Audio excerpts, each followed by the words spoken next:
Good morning, internet. So today is my mom's 27th day of Ramadan. It is 6:30 a.m. I believe she has already ate her breakfast and like her, and then went back to sleep already. So I am just uploading the vlog from yesterday. Please be sure to go check it out. Don't forget to like, share, comment, and subscribe. Good morning, Raja.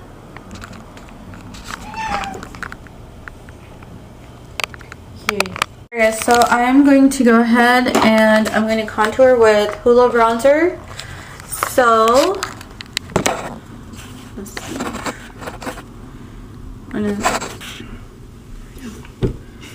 Alright, so I'm gonna contour with Hoola bronzer, and I'm also gonna go in with Cheekers blush by CoverGirl, as well as Coralista blush by Benefit Cosmetics.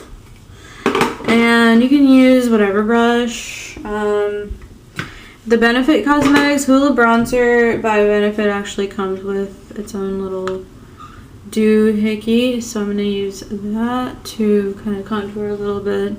I love Hoola, you guys. Okay, I don't really use it, like, I don't need it a lot, but a little bit goes a long way. Alright, so once I'm done with that, I'm going to go ahead and go with this blush. This is Cheekers blush by CoverGirl.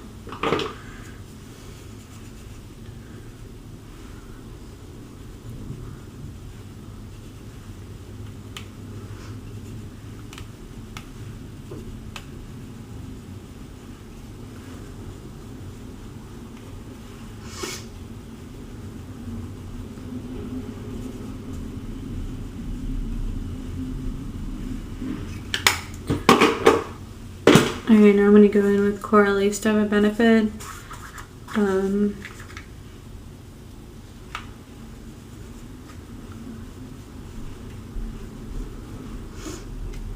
just want to see how it would look, because this is a really like, it's high end basically, so it gives a lot, there's a lot of payoff with this blush.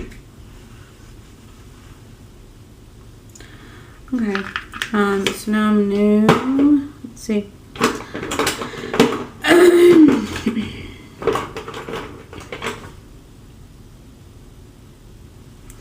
I'm gonna do Soar by MAC. I'm gonna do MLS 20 by NYX number Audrey. And I'm also gonna do the Sugar Bomb lip gloss by Benefit Cosmetics.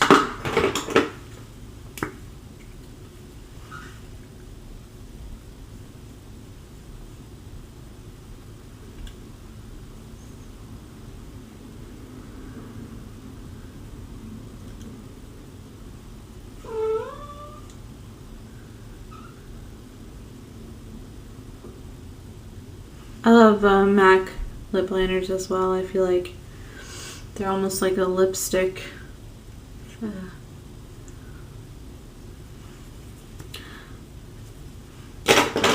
So now I'm going to do NYX, the Audrey.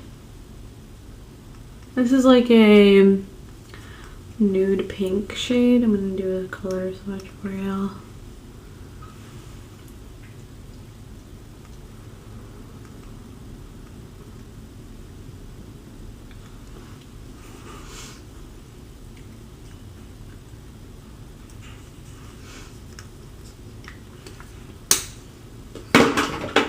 Okay, now I'm going to do the lip gloss by Sugar Bomb.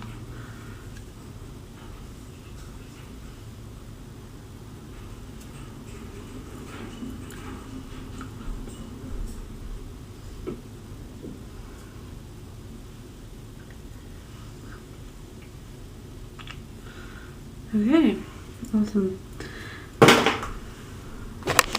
Alright guys, and then yesterday's vlog is already up, so please be sure to go check it out. Don't forget to like, share, comment, and subscribe. Also, please like this video down below as well. Thank you. Go ahead and say goodbye to these little guys. And basically go make them go over there. Alright, so I'm gonna go and have some breakfast. It is 7:41 a.m. My water. Breakfast.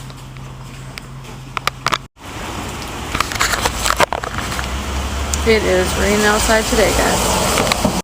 I got soaking wet. Alright, now I'm off to work. It's about 8 a.m. I just got to work. It is 8:18 a.m. Okay, guys, so I just got back from work. It is 9 p.m. I think my mom has already ended her fast for the day. Yeah, so today was like an awesome day. My employer didn't pay me. He's like totally late. Like he was supposed to pay me on the 20th. It's now the 22nd. You know, and my issue is that he came to me today saying that perhaps my skills aren't, you know, good enough.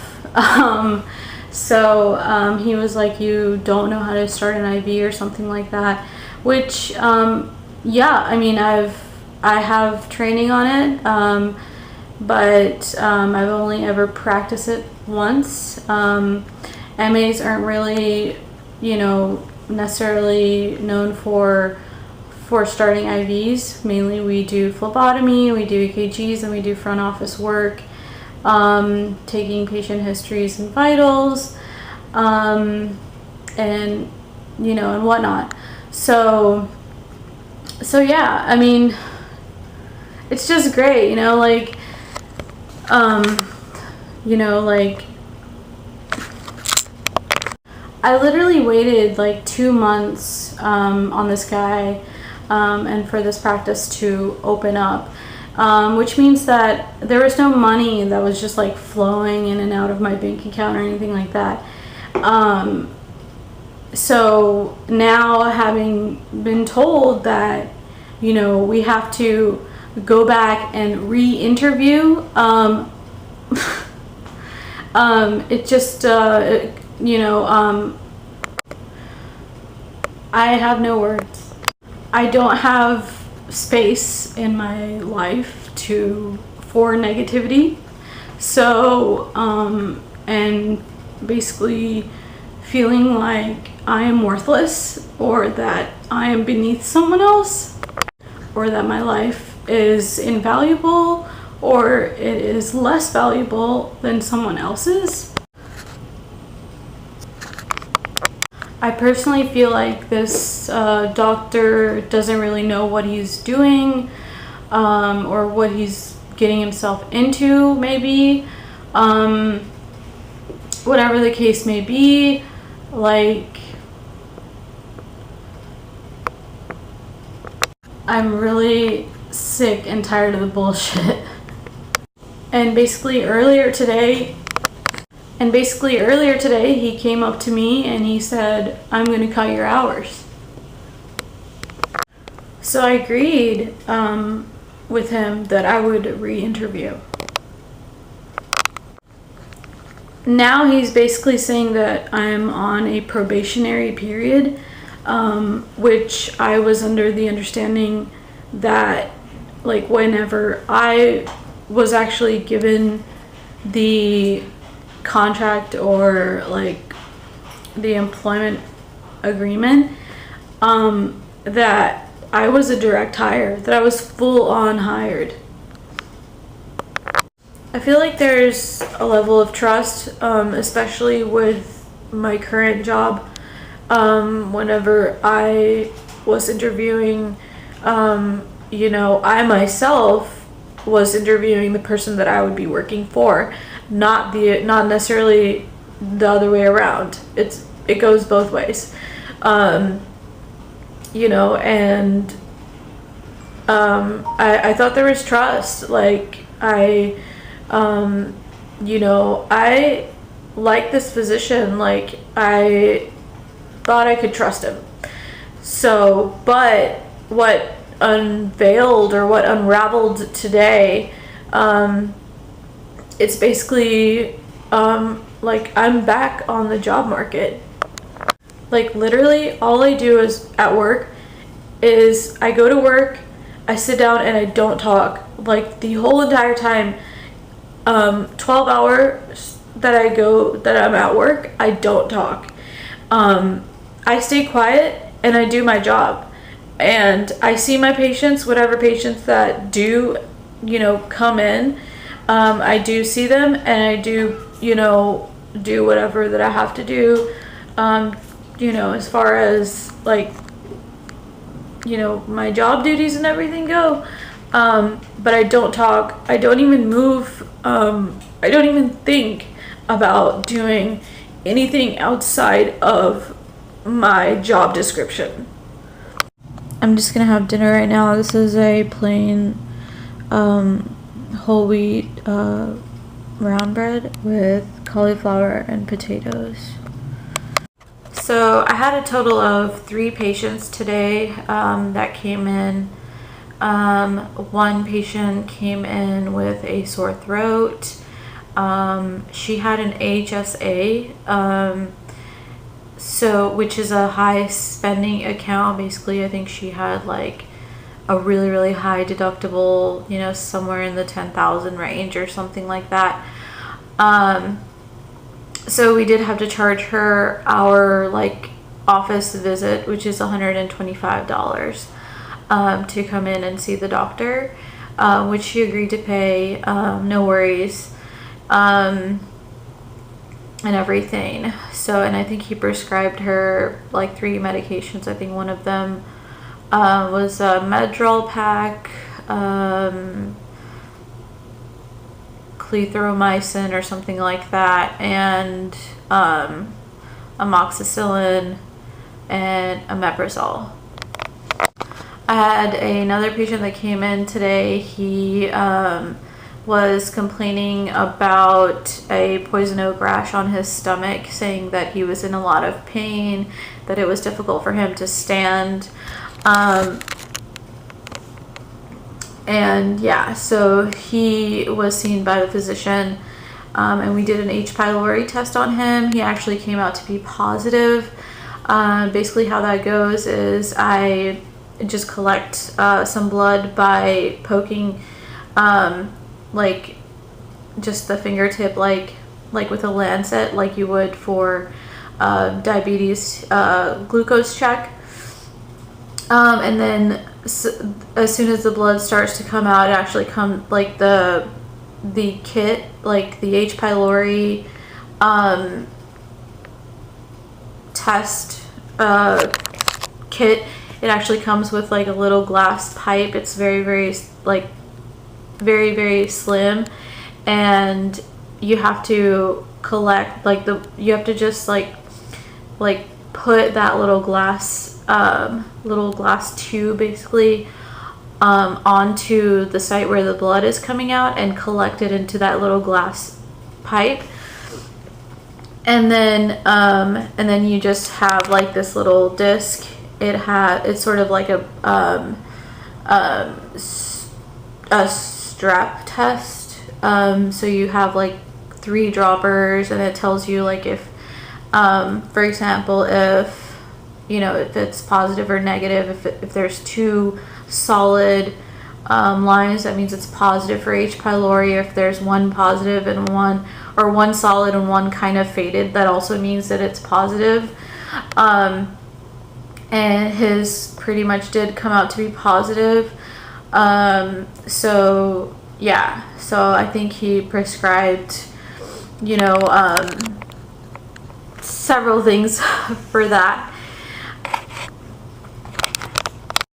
We charged him $20 for the H. pylori test, and he had United Healthcare. We're actually out of network with United Healthcare, but we would bill to the insurance for the visit.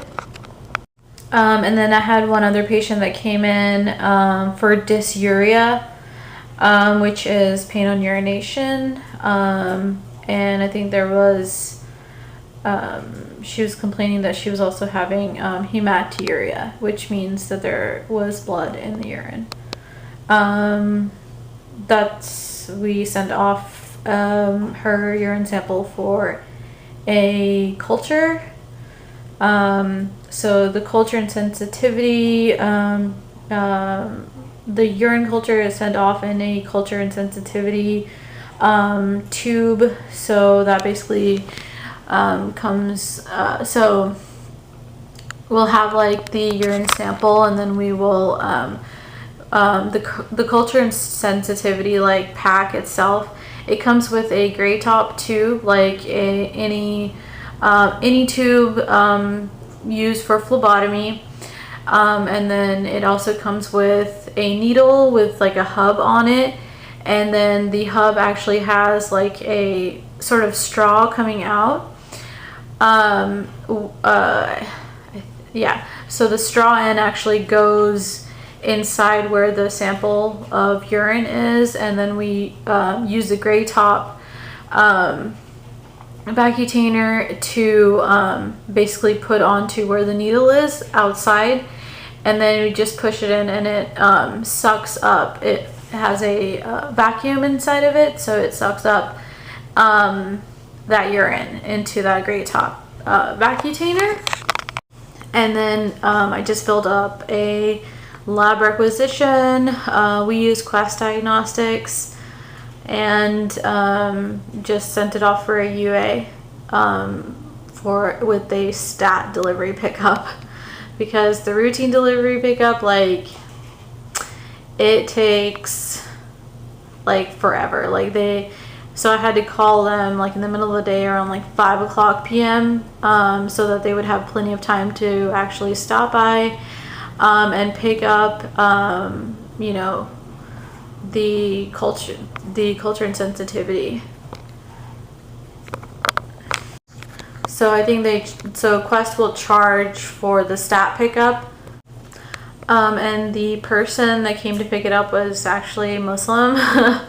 So we were just like, he was like, what's your ethnicity? I was like, I'm from Pakistan, I'm Muslim. And he was like, oh, you're Muslim, okay, and everything. And he was like, how was your Ramadan? I was like, alhamdulillah, you know, mashallah, and everything like that.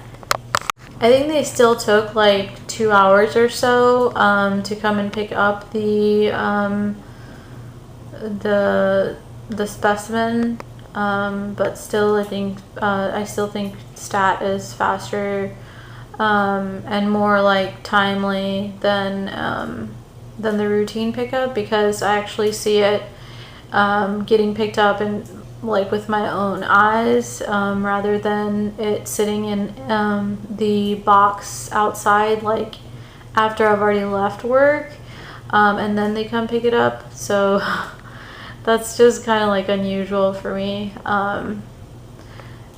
Yeah. But anyways, guys, thank you guys so much for tuning in. Please remember to like, share, comment, and subscribe. I'm going to go ahead and close the vlog. Thank you guys so much for tuning in, and I'll see you guys on the next one.